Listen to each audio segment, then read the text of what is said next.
ঐতিহ্য, সম্প্রীতি, সহিষ্ণুতা, এই যে ঐতিহ্য, এটা আমাদেরকে আগামী দিনেও লালন করতে হবে। আমন্ত্রণ জানাচ্ছি খ্রিস্টান সম্প্রদায়ের ओम अक्षाय प्रतिबोधितां न भगवतं दारिद्र्यमेव च दैव सतोज्ञान मुदिरे। আমি অত্যন্ত আনন্দিত এবং পরিচিত হয়েছি আজকের এই সম্প্রীতি সভায় প্রদান করতে চাই। আপনাদের বক্তব্য অভিনিবেশ সহকারে শুনলাম, খুব ভালো লাগলো।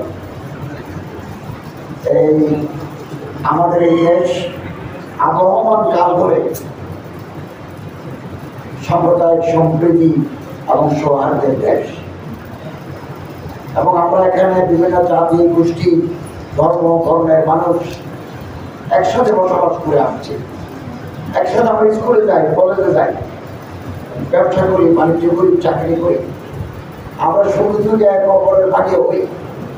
এই যে ঐতিহ্য, সম্প্রীতি, সহিষ্ণুতা, এই যে ঐতিহ্য, এটা আমাদেরকে আগামী দিনেও লালন করতে হবে।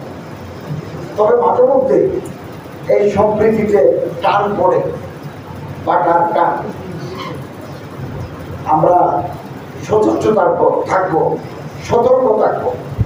আমাদের এই সৌহার্দ্য সম্প্রীতি যাতে বিনষ্ট না হয়, কেউ যাতে আমাদের বন্ধন, ভালোবাসা, সম্প্রীতির ঠিক ধরাতে না পায়, আমরা সতর্ক থাকবো।